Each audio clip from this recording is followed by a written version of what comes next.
Doctor Rajkumar Kannada ಚಿತ್ರರಂಗದ ಮೇರುನಟ. ತಮ್ಮ ಜೀವನದುದ್ದಕ್ಕೂ ಕನ್ನಡ ನಾಡು, ನುಡಿ, ಜಲ, ಭಾಷೆಗೆ ತಮ್ಮ ಜೀವನವನ್ನೇ ಮುಡಿಪಿಟ್ಟ ವ್ಯಕ್ತಿ. ಹೀಗಾಗಿಯೇ ಅಣ್ಣವರ ಅಂತ್ಯ ಸಂಸ್ಕಾರಕ್ಕೆ ರಾಜ್ಯ ಸರ್ಕಾರ ಕಂಠೀರವ ಸ್ಟುಡಿಯೋದಲ್ಲಿ 2.5 ಎಕರೆ ಜಾಗವನ್ನ ನೀಡಿದೆ. ಸದ್ಯ ಈಗ ಜಾಗವು ಸುದ್ದಿಯಲ್ಲಿದೆ. ಈ ಕುರಿತ ಕಂಪ್ಲೀಟ್ ರಿಪೋರ್ಟ್ ಇಲ್ಲಿದೆ.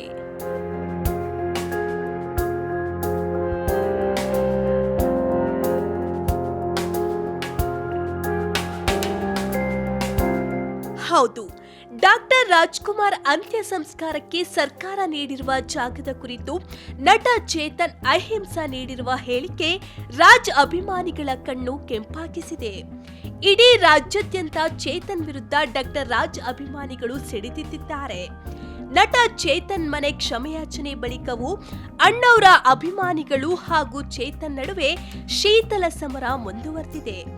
ಇತ್ತ ನಟ ಚೇತನ್ ವಿರುದ್ಧ ಸಾಂಸ್ಕೃತಿಕ ನಗರಿ ಮೈಸೂರಿನಲ್ಲಿಯೂ ಬೃಹತ್ ಪ್ರತಿಭಟನೆಗೆ ಡಾಕ್ಟರ್ ರಾಜ್ಕುಮಾರ್ ಅಭಿಮಾನಿಗಳು ಸಿದ್ಧವಾಗಿದ್ದು, ಪ್ರತಿಭಟನೆ ಪೂರ್ವಭಾವಿ ಸಭೆ ನಡೆಸಿದ್ದಾರೆ.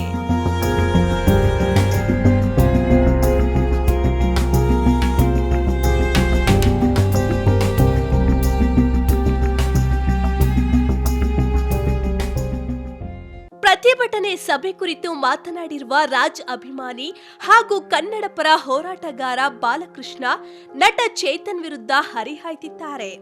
ನಟ ಚೇತನ್ ಒಬ್ಬ ಅರೆಹುಚ್ಚ. ಆತನಿಗೆ ಕರ್ನಾಟಕದ ಇತಿಹಾಸ ಗೊತ್ತಿಲ್ಲ. ಆತ ವಿದೇಶದಿಂದ ಇಲ್ಲಿ ಬಂದಿದ್ದಾನೆ.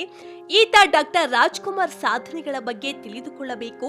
ಇಡೀ ರಾಜ್ಯಾದ್ಯಂತ ಪ್ರವಾಸ ಮಾಡಿ ಚಾರಿಟಿ ಸಂಗ್ರಹಿಸಿ ಪೊಲೀಸ್ ಇಲಾಖೆಗೆ ದೇಣಿಗೆ ನೀಡಿದ್ದಾರೆ. ಮೈಸೂರು ಮಂಡ್ಯ ಕ್ರೀಡಾಂಗಣಕ್ಕೆ ದೇಣಿಗೆ ಸಂಗ್ರಹಿಸಿದರು. ಗೋಕಾಕ್ ಚಳುವಳಿಯಲ್ಲಿ ರಾಜ್ಕುಮಾರ್ ಭಾಗವಹಿಸದೇ ಇದ್ದಿದ್ರೆ ಕರ್ನಾಟಕ ರಾಜ್ಯದಲ್ಲಿ ಪರಭಾಷಿಕರ ದಬ್ಬಾಳಿಕೆ ಶುರುವಾಗ್ತಿತ್ತು. ಪರಭಾಷಿಕರ ಚಿತ್ರಗಳ ಹಾವಳಿ ತಪ್ಪಿಸಿದ್ದು ಡಾಕ್ಟರ್ ರಾಜ್ಕುಮಾರ್. ಈ ಕೊಡುಗೆಗಳನ್ನ ಸ್ಮರಿಸಿ ಸರ್ಕಾರ 2.5 ಎಕರೆ ಜಾಗ ನೀಡಿದೆ. ಆ ಜಾಗದಲ್ಲಿ ರಾಜ್ ಕುಟುಂಬಸ್ಥರು ಯಾವುದೇ ಕಮರ್ಷಿಯಲ್ ಬಿಲ್ಡಿಂಗ್ ಕಟ್ಟಿಲ್ಲ.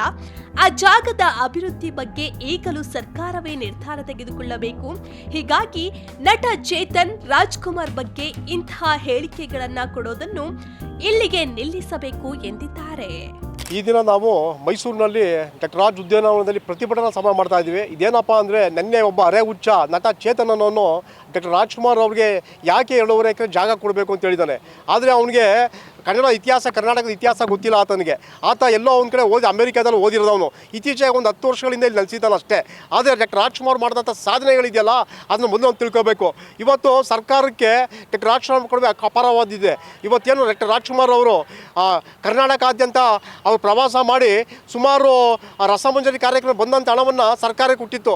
ಸರ್ಕಾರ ಅದರಿಂದ ಕ್ರೀಡಾಂಗಣ ಮಾಡಿದೆ. ಇವತ್ತು ಮೈಸೂರು ಕ್ರೀಡಾಂಗಣ ಆಗಿರ್ಬೋದು, ಮಂಡ್ಯ ಆಗಿರ್ಬೋದು, ಶಿವಮೊಗ್ಗ ಆಗಿರ್ಬೋದು, ಅವೆಲ್ಲ ರಾಜ್ಕುಮಾರ್ ಅವರ ಕೊಡುಗೆ. ಅದೆಲ್ಲ KPTC ಬಿಲ್ಡಿಂಗು ಸಹ ಡಾಕ್ಟರ್ ರಾಜ್ಕುಮಾರ್ ಅವರ ಕೊಡುಗೆ. ಅದಲ್ಲದೆ ಇವತ್ತು ಪೊಲೀಸ್ ನಿಧಿಗೂ ಸಹ ಅವರು ಹಣವನ್ನು ನೀಡಿದರು. ಮತ್ತು ಅದಲ್ಲದೆ ಡಾಕ್ಟರ್ ರಾಜ್ಕುಮಾರ್ ಅವರು ಅಂದು ಗೋಕಾಕ್ ಚಳುವಳಿಯಲ್ಲಿ ಅವರು ಹೋರಾಟ ಮಾಡಲಿಲ್ಲ ಅಂದಿದ್ರೆ ಇವತ್ತು ಆ ವರದಿ ಕ್ಯಾನ್ಸಲ್ ಆಗಿ ಹೊರ ರಾಜ್ಯದವರೆಲ್ಲ ಬಂದು ದಾಳಿ ಮಾಡ್ತಾಯಿದ್ರು. ಇವತ್ತು ಕರ್ನಾಟಕದಲ್ಲಿ ಕನ್ನಡ ಸಿನಿಮಾಗಳೇ ಬಿಡುಗಡೆ ಆಗ್ತಾ ಇರಲಿಲ್ಲ. ಅಂಥ ಟೈಮ್ ಡಾಕ್ಟರ್ ರಾಜ್ಕುಮಾರ್ ಹೋರಾಟ ಮಾಡಿದ್ದಾರೆ. ಮತ್ತು ನಾಡು ನುಡಿ ವಿಷಯ ಬಂದಾಗ ಮೊದಲು ನಿಲ್ತಿದ್ರು ಡಾಕ್ಟರ್ ರಾಜ್ಕುಮಾರ್ ಅವರು. ಅವ್ರು ಯಾವತ್ತೂ ಸಹ ನಮ್ಮ ಆಸ್ತಿ ಕೊಡಿದುಕೊಳ್ಳೋಕೆ ಕೇಳ್ತಿಲ್ಲ. ಕೊಟ್ಟಿರೋ ಸರ್ಕಾರ ಅವ್ರ ಕುಟುಂಬದವ್ರು ಯಾರು ಬಂದು ಅಲ್ಲಿ ಕಾಂಪ್ಲೆಕ್ಸ್ ಆಗಲಿ ಮತ್ತೊಂದಾಗಲಿ ಕಟ್ಟಿಲ್ಲ. ಅದೇನೇ ಮಾಡೋದು ಸರ್ಕಾರನೇ ಮಾಡಬೇಕು. ಸರ್ಕಾರ ಬಿಟ್ಟು ಬೇರೆ ಏನು ಮಾಡೋಕ್ಕಾಗಲ್ಲ. ಅದನ್ನು ಫಸ್ಟ್ ತಿಳ್ಕೊಳ್ಳಿ. ಈಗಾಗಲೇ ಸುಮಾರು ಜನ ನಟರಿಗೆಲ್ಲ ಕೊಟ್ಟಿದ್ದಾರೆ. ಆದರೆ ಈತ ಡಾಕ್ಟರ್ ರಾಜ್ಕುಮಾರ್ ಅವ್ರಿಗೆ ಟಾರ್ಗೆಟ್ ಮಾಡಿರೋದು ನೋಡ್ರೆ ನಮಗೆ ಏನು ಅಂತ ಗೊತ್ತಾಗ್ತಾ ಇಲ್ಲ.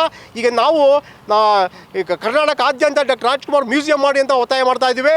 ಅದಲ್ಲದೆ ಡಾಕ್ಟರ್ ರಾಜ್ಕುಮಾರ್ ಅವರು ಏನೇನು ಅವರು ಇದು ಮಾಡಿದರು, ಥರ ಅಭಿನಯಿಸಿದರು, ಅದರ ಪಾತ್ರಗಳೇನಿದು, ಆ ಪಾತ್ರಗಳು ಒಂದು ವಿಭಿನ್ನವಿದೆ. ನಾವು ಯಾರು ಸಹ ಕವಿರತ್ನ ಕಾಳಿದಾಸ ನೋಡಿಲ್ಲ, ಭಕ್ತ ಕನಕದಾಸ ನೋಡಿಲ್ಲ, ಹಿರಣ್ಯಕಶಿಪು ನೋಡಿಲ್ಲ. ಇವೆಲ್ಲವೂ ಸಹ ನಾವು ರಾಜ್ಕುಮಾರ್ ಕಾಣ್ತೀವಿ. ಅಂಥ ದೇವನಾಥಿ ದೇವರುಗಳ ಪಾತ್ರವನ್ನು ಅವ್ರು ಮಾಡಿದ್ದಾರೆ. ಇಡೀ ಕರ್ನಾಟಕ ಅವ್ರನ್ನ ಒಪ್ಪಿದೆ. ಅವತ್ತು MGR NT ರಾಮ್ ಪಿಕ್ಚರ್ ದಬ್ಬಾಳಿಕೆಯಲ್ಲಿ ಕರ್ನಾಟಕದಲ್ಲಿ ಅಂಥವ್ರ ಪಿಕ್ಚರ್ ಜಾಸ್ತಿ ಆಗ್ತಾಯಿತ್ತು. ಡಾಕ್ಟರ್ ರಾಜ್ಕುಮಾರ್ ಪಿಕ್ಚರ್ ಯಾವಾಗ ಬಂತು ಅವೆಲ್ಲ ಹಿಂದೆ ಸರಿದು. ಅಂಥ ಮಹಾನ್ ವ್ಯಕ್ತಿಗೆ 2.5 ಎಕರೆ ಜಾಗ ಕೊಟ್ಟಿದ್ದಕ್ಕೆ ಅವರು ಈ ರೀತಿ ಹೇಳ್ತಾ ಇದ್ದಾರೆ ಅಂದರೆ ನಿಮಗೆ ಖಂಡಿಸ್ತಾ ಇದ್ದೀವಿ. ಈಗಾಗಲೇ ಕರ್ನಾಟಕಾದ್ಯಂತ ಡಾಕ್ಟರ್ ರಾಜ್ಕುಮಾರ್ ಕನ್ನಡ ಸೇನೆ, ಕನ್ನಡ ಪರ ಹೋರಾಟಗಾರರು ಎಲ್ಲರೂ ಸಭೆ ಮಾಡ್ತಾ ಇದ್ದೀವಿ ಇವತ್ತು. ಅದರದ್ದು ಅದೇನಂತೆ ನಾವು ಮೈಸೂರಿನಲ್ಲೂ ಮಾಡ್ತಾ ಇದ್ದೀವಿ. ಮುಂದಿನ ದಿನಗಳಲ್ಲಿ ಹೋರಾಟ ಯಾವ ರೀತಿ ಮಾಡಬೇಕು ಅಂತ ಅನ್ನೋದು ನಮ್ಮ ಕೇಂದ್ರ ಸಮಿತಿ ಬಂದಾಗ ಅದರಂತೆ ನಾವು ಹೋರಾಟ ಮಾಡ್ತೀವಿ ಅಂತ ಹೇಳಕ್ಕೆ ಇಷ್ಟಪಡ್ತೇನೆ. ಇನ್ನ ಡಾಕ್ಟರ್ ರಾಜ್ಕುಮಾರ್ ಅಭಿಮಾನಿಗಳ ಸಂಘದ ಮೈಸೂರು ಜಿಲ್ಲಾಧ್ಯಕ್ಷ ಮಾತನಾಡಿ, ಚೇತನ್ ಅಹಿಂಸಾ ಅನ್ನುವ ವ್ಯಕ್ತಿ ಆ ಹೆಸರಿಗೆ ನಾಲಾಯಕ್. ಅಹಿಂಸಾ ಅಂತ ಇರುವ ಹೆಸರನ್ನೇ ಹಿಂಸೆ ಎಂದು ಬದಲಾಯಿಸಿಕೊಳ್ಳಲಿ. ಡಾಕ್ಟರ್ ರಾಜ್ಕುಮಾರ್ ಬಗ್ಗೆ ಮಾತನಾಡುವ ಚೇತನ್ಗೆ ಯೋಗ ಯೋಗ್ಯತೆ ಎರಡೂ ಇಲ್ಲ. ಬದಲಾಗಿ ಸರ್ಕಾರ ಕೊಟ್ಟಿರುವ ಜಾಗ ನಟ ಚೇತನ್ ಮನೆಯವರ ಆಸ್ತಿಯಲ್ಲ. ಇಷ್ಟಕ್ಕೂ ದೆಹಲಿಯಲ್ಲಿ ಅನೇಕರ ಸ್ಮಾರಕಕ್ಕೆ 100 ಎಕರೆ ಜಾಗ ಕೊಟ್ಟಿದ್ದಾರೆ. ಅದನ್ನೆಲ್ಲ ಇವರು ಪ್ರಶ್ನೆ ಮಾಡ್ತಾರಾ? ಸುಮ್ಮನೆ ಬಾಯಿ ಚಪಲಕ್ಕೆ ಏನೇನೋ ಹೇಳಿಕೆ ಕೊಡಬಾರ್ದು.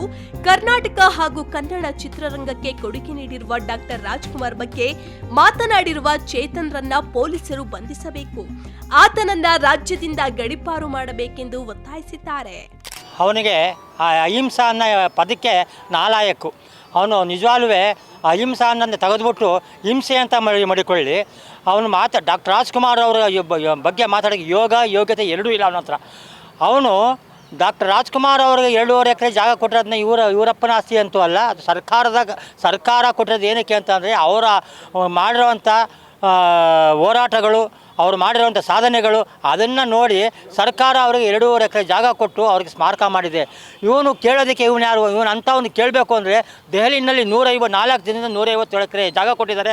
ಅದ್ರ ಬಗ್ಗೆ ಪ್ರಶ್ನೆ ಮಾಡಲಿ. 157 ಎಕರೆ ಕೊಟ್ಟಿದ್ದಾರಲ್ಲ ನೆಹರುಗಾಗಲಿ ಮಹಾತ್ಮ ಗಾಂಧೀಜಿಯವ್ರಿಗಾಗಲಿ, ಅದಕ್ಕೆ ಕೇಳೋಕ್ಕೆ ತಾಕತ್ತಿಲ್ವಾ? ರಾಜ್ಕುಮಾರ್ ಅವ್ರು ಮಾತ್ರ 2.5 ಎಕರೆ ಯಾಕೆ ಜಾಗ ಕೊಟ್ಟರು ಅಂತ ಕೇಳೋಕ್ಕೆ ಇವನು ಬಾಯಿ ಬರುತ್ತೆ. ಅಲ್ಲ, ಇನ್ನೂ ಕೆಲವರು ರಾಜಕಾರಣಿಗಳೆಲ್ಲ ಬೇಕಾದ ಜಾಗ ಕೊಟ್ಟಿದ್ದಾರೆ, ಅದನ್ನೆಲ್ಲ ಕೇಳೋಕ್ಕೆ ಇವನಿಗೆ ಯೋಗ್ಯತೆ ಇಲ್ವಾ? ಡಾಕ್ಟರ್ ರಾಜ್ಕುಮಾರ್ ಅವ್ರ ಬಗ್ಗೆ ಮಾತಾಡಬೇಕು ಅಂತ ಅಂದ್ರೂ ಅದು ಒಂದು ಗೌರವ ಸೂಚಿಸಿ ಮಾತಾಡಬೇಕು. ಇವನು ಹೆಸರಿಗೆ ಅಹಿಂಸಾ ಅಂತ ಇಟ್ಕೊಂಡಿದ್ದಾನಲ್ಲ, ಮೊದಲು ಅವನು ಅಹಿಂಸಾನನ್ನು ಕಿತ್ತಾಕಿ ಮೊದಲು ಅಹಿಂಸೆ ಅಂತ ಇಟ್ಕೊಳ್ಳಿ. ನಾನು ಪೊಲೀಸ್ನವ್ರಿಗೆ ಒಂದು ಒತ್ತಾಯ ಮಾಡ್ತಾಯಿದ್ದೀನಿ, ಹಾಗೂ ಮಾಧ್ಯಮದವ್ರಿಗೂ ಕೂಡ ಒಂದು ಒತ್ತಾಯ ಮಾಡ್ತಾಯಿದ್ದೀನಿ. ನೀವು ಮೈಸೂರಿನಿಂದನೂ ಕೂಡ ನಾವು ಪೊಲೀಸವ್ರಿಗೆ ಹೇಳೋದೇನೆಂದರೆ ಅವನನ್ನು ಕೂಡಲೇ ಬಂಧಿಸಿ ಅವನನ್ನು ಕರ್ನಾಟಕದಿಂದ ಗಡೀಪಾರು ಮಾಡಬೇಕು. ಮತ್ತು ಅವನು ಈ ಕರ್ನಾಟಕದ ನೆಲದಾಳದಲ್ಲಿ ಹುಟ್ಟೇ ಇಲ್ಲ, ಅವನಿಗೆ ಮತ ಹಾಕೋದಕ್ಕೆ ಹಕ್ಕೇ ಇಲ್ಲ. ಅಂಥವನು ಬಂದು ಎಲ್ಲಿಂದಲೋ ಬಂದು ಎಲ್ಲೋ ಓದಿ ಎಲ್ಲೇ ಭಿಕ್ಷೆ ಬೆಳ್ಕೊಬಂದು ರಾಜ್ಕುಮಾರ್ ಬಗ್ಗೆ ಮಾತಾಡಬೇಕಾದ್ರೆ ಇವನು ಎಷ್ಟು ಕಚಡ ಅನ್ನೋದು ಇಡೀ ಕರ್ನಾಟಕ ಜನರಿಗೆ ಗೊತ್ತಾಗಿದೆ. ಮೊದಲು ಅವನನ್ನು ಅರೆಸ್ಟ್ ಮಾಡಿ ಅವನನ್ನು ಗಡೀಪಾರು ಮಾಡಬೇಕು ಅಂತ ಒತ್ತಾಯ ಮಾಡ್ತಾ ಇದ್ದೀನಿ. ಒಟ್ಟಾರೆ ಅಣ್ಣವರ ಅಭಿಮಾನಿಗಳು ಹಾಗೂ ಚೇತನ್ ನಡುವಿನ ಶೀತಲ ಸಮರ ಮುಂದುವರೆದಿದ್ದು, ಇದು ಮತ್ಯಾವ ಹಂತಕ್ಕೆ ತಲುಪುತ್ತದೆ ಅನ್ನುವುದನ್ನ ಕಾದು ನೋಡಬೇಕಿದೆ. ಕ್ಯಾಮ್ರಾ ಪರ್ಸನ್ ಸಂಜಯ್ ಜೊತೆ ಅನಿಲ್ ರಾಜ್ SM, ಪ್ರಜಾನುಡಿ, ಮೈಸೂರು.